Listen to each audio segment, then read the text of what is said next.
प्रणाम। मैं फिर से आ गई। ये सब मैं वीडियो बनाना अपने गुरु की या अपने इष्ट की वजह से करती हूँ।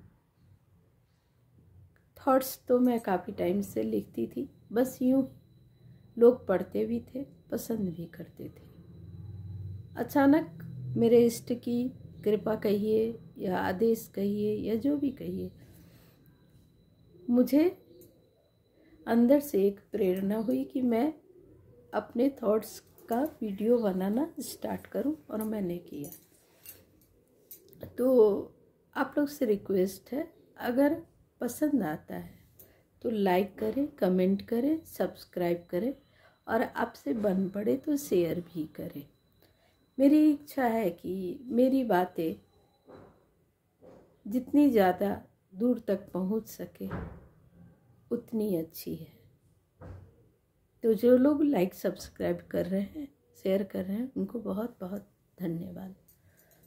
चलिए, बातें न बनाते हुए मैं असली बात करती हूँ। तो मैं कह रही थी कि मन बहुत बड़ा ठग है, और जो मन को ठग ले वो बहुत बड़ा संत। कैसे? कोई पहाड़ों में चला जाए, जंगल में चला जाए, किसी एकांत स्थान पे चला जाए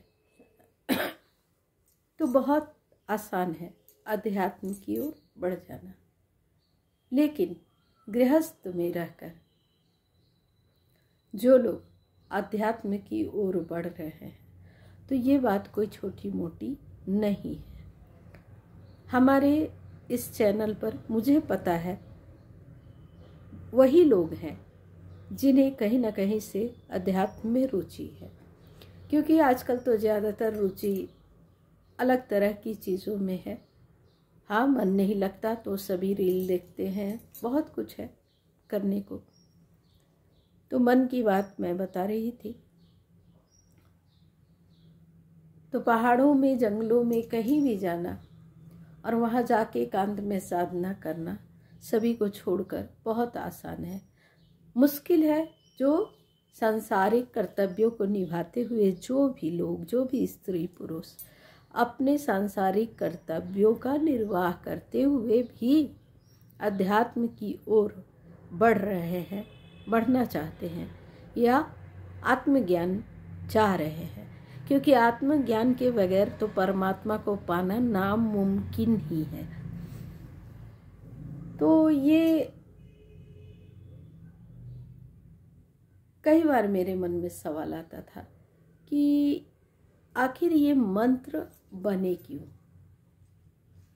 मंत्र उच्चारण से होता क्या है? ध्यान से सुनिएगा। मन का यंत्र, यानी मन को चला पाने वाली टेक्निक। ज़्यादातर समय मन हमें चलाता है, हम मन को नहीं। और मन की पहुंच जो है तीनों लोकों में है। मन तो यहीं से न जाने कहाँ कहाँ भ्रमण करके आ जाता है। मन चाहे तो सभी भोग विलास, मन चाहे तो प्रभु, मन चाहे, मन जो चाहे वो कर सकता है। तो मन को ठगने के लिए ही मंत्रों को बनाया गया। अब आप ऐसे सुनिए ध्यान से। राधा राधा राधा राधा राधा, राम राम राम, ओम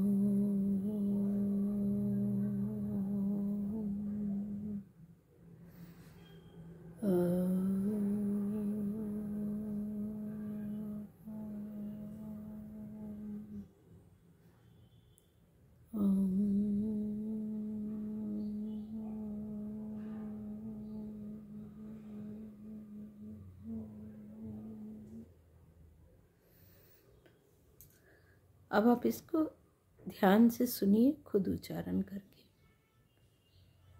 एक लय में ये चलता है सांसों के साथ, आप खुद करके देखिए। और मन के अंदर, अपने अंदर चेतन होकर, मतलब कॉन्शियस होकर ध्यान से सुनिए अपने ही उच्चारण को। वो एक लय में चलता है और एक ताल है उसमें। जैसे कोई म्यूजिक सुनते समय हम मदहोश हो जाते हैं, मंत्रों के साथ भी यही होता है। तो जो मन है उसको फंसाने के लिए हमारे ऋषि मुनियों ने या तपस्वियों ने या जिसने भी ग्रंथों की रचना की, उन सभी महात्माओं ने सांसों के लय के साथ चलने के लिए मंत्रों की स्थापना की। और इसके साथ साथ वो माला भी, वो भी एक रिद्म है। ये मंत्रों की शक्ति के बारे में बहुत ज़्यादा सोचने समझने के बाद मैं अपने अनुभव से बता रही हूँ। तो जो एक ताल में, लय में, एक सुर में हमारी सांसों के साथ आवागमन होता है। अब उस आवागमन में आप प्रवेश करके देखिए क्या चमत्कार होता है। तो मन को उलझा लेने के लिए मंत्रों का निर्माण किया गया। और जो मन है उस टाइम आप खुद ध्यान दीजिएगा कि वो कहीं नहीं जाता, कहीं नहीं भटकता है। तो इस तरह से हम मन को चुटकियों में ठग लेते। और जो मन को ठगना जान जाएगा या सीख जाएगा, उसके लिए किसी तरह का डिप्रेशन, एंजाइटी या न जाने क्या क्या, पैनिक अटैक्स, ये सब आएंगे तो, पर उनका टाइम जो है बहुत थोड़ा हो जाएगा। फंसेंगे तो आप ज़रूर इन सब बातों में। मैं भी फंसती हूँ, आज भी फंसती हूँ। लेकिन आप इतनी जल्दी इस टेक्निक से बाहर निकल आएंगे उन बुरे थॉट्स से, ख्याल से, जो आप सोच भी नहीं सकते। मैं एकदम गारंटी लेकर बोलती हूँ। आप ध्यान से इन चीज़ों को करें और आप चमत्कार अपने जीवन में देखें कि कैसे कैसे कैसे ये चीज़ें काम करती है। और मुझे एक वो है, मतलब कि आप लोग कमेंट प्लीज़ करा कीजिए। मैं और भी बहुत कुछ जानकारी दे सकती हूँ और मैं बहुत साधारण तरीके से ही जानकारी देना पसंद करती हूँ। मैं चाहूँ तो आपको चक्रों की बात बताऊँ, मैं चाहूँ तो और भी बहुत डिटेल है, अन्वय कोश, बहुत बहुत कुछ है। तो वो बहुत कॉम्प्लिकेटेड होते हैं। जब मैंने स्टार्ट किया था बरसों पहले, तो मुझे इन सब चीज़ों की समझ थी ही नहीं कि क्या होता है, कौन सा कोष होता है, कौन सा चक्र होता है, बहुत सारी बातें। और कई बार मैं लोगों से पूछती रहती थी और वो मुझे नहीं बताते थे। जिन्हें जानकारी भी होती थी ना, तो कई लोग पता नहीं क्यों, मुझे नहीं मालूम, बताना नहीं पसंद करते थे।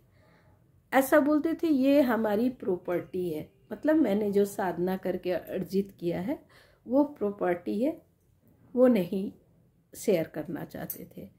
और मैं भटकती भटकती सवालों के जवाब ढूंढते ढूंढते यहाँ तक आई हूँ और बहुत आगे तक जरूर जाऊँगी। तो मेरे आत्मा से परमात्मा तक के सफ़र के साथी बन के तो देखिए क्या चमत्कार आपके जीवन में होंगे। धन्यवाद।